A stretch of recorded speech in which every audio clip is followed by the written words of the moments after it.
Here we go, Liverpool fans, and maybe something to smile about in this transfer window. Yes, we have some massive Liverpool transfer news as the club have opened talks over signing a striker.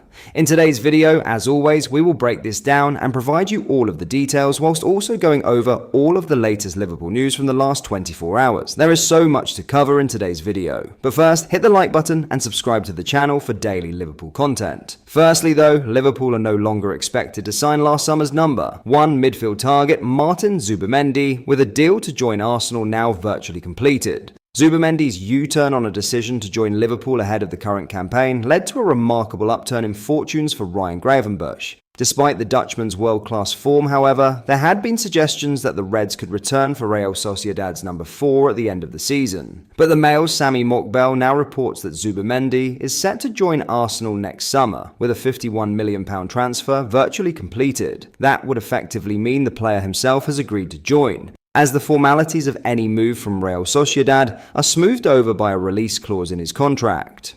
While that makes Mokbel's claim that Sociedad have insisted Zubimendi stays until the end of the season questionable given they hold no power in negotiations, it would imply the midfielder is of the same stance. Zubimendi rejected Liverpool at the last hour as a show of loyalty towards his boyhood club, but reports throughout the campaign have indicated that he would now be open to leaving. It remains to be seen whether Liverpool could renew their interest and rival Arsenal for a deal, of course, but the assertion is that the Gunners hold the advantage. Manchester City have also been credited with an interest, though there appears little intention of signing the Spain international.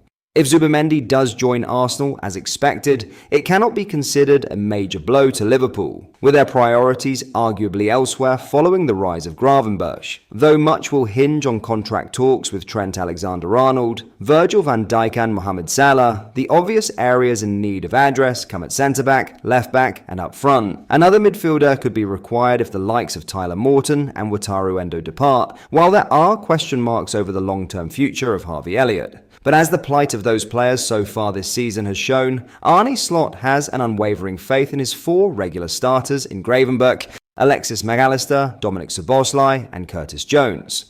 In some massive Liverpool transfer news, Liverpool are claimed to have made contact over a possible deal for Nuremberg's on-loan Greek striker Stefanos Tsimas, who could join as early as this month. It is clear that Liverpool are considering their options this month, seemingly with regards their front line, with Kvicha Kvaratskhelia and Antoine Semenyo both linked. Another name to emerge on the radar is that of Tsimas, who is currently on loan at Bundesliga to side Nuremberg from parent club PAOK. Tsimas, who only turned 19 earlier this month, has scored 8 goals and laid on 2 assists in 15 appearances for the German outfit, coached by legendary former striker Miroslav Klose. According to Sky Germany, that has attracted the interest of Liverpool, who are claimed to have now made contact with both Nuremberg and the players' camp. The reason they would open talks with Nuremberg rather than PAOK is that they hold a purchase clause worth €18 million, 15.1 million, and intend to activate that with a view to a sale. However, while it has been suggested that Liverpool would look to sign Tsimas in the January transfer window, Sky Germany's Florian Plettenberg reports that Nuremberg want to sell in the summer. Their price is set at €25 million, £21 million,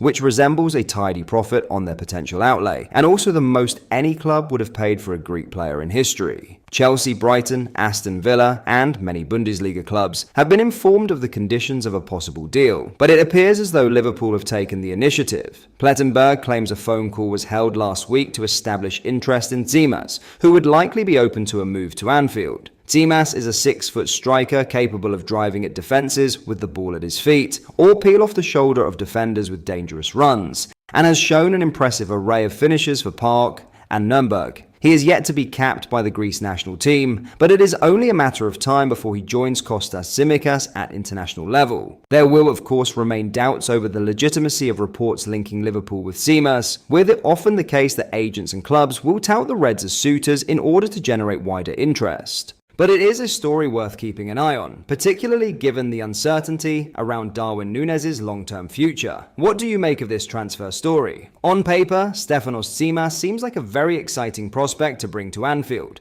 A tall, quick and physical striker is a proven formula in the Premier League, but at 19 years of age and no international experience, is this too much of a risk to replace a potentially outgoing Núñez? Let us know down in the comments. In other news, Ibrahima Konate admits he was not 100% fit after coming back quicker. Ibrahima Konate believes he is not yet 100% after his time out through injury, saying he did everything to come back quicker against Manchester United. Konate spent 5 weeks out with a knee injury suffered late on against Real Madrid before a surprise start in the 2-2 draw with Man United at the start of January. His involvement that afternoon at Anfield came with Joe Gomez ruled out with a hamstring injury picked up on Boxing Day, and with Arne Slot clearly not fully trusting Jarell Quansah. But the Frenchman's minutes have needed to be managed since then, coming off the bench against Tottenham in the Carabao Cup and sitting out entirely against Accrington Stanley in the FA Cup. This comes with Konate not 100% fit, as Liverpool's number 5 told the club's official website.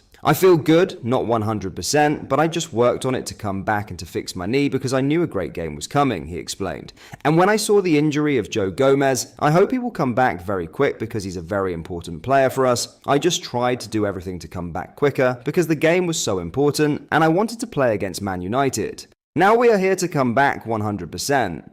Konate's absence from the starting lineup against Tottenham and Accrington Stanley should be considered a positive, particularly in earning a 4-0 win over the latter with Quansah and Wataru Endo at centre-back. It has avoided any unnecessary risk when it comes to re-injury for a player with a difficult fitness record, with Slot having already presided over Konate's career-best record of consecutive Premier League starts at 11, having his number. 5 back is clearly important to Slot, who has emphasised that few players are trusted to come straight in after injury. "We know how to play, we really know how to play," Konate said of Slot's defensive setup. "I think the manager trusts me because I was injured for 6 weeks. I trained just one time with the team and I played. I think because we know how to defend together and how to play, I was not lost on the pitch. I just need more rhythm. I think the mentality in our squad is really together and we just have to keep going this season. Bringing any player back from injury too early is always a risk, especially in a game like against Manchester United, where you know it's going to be a physical one.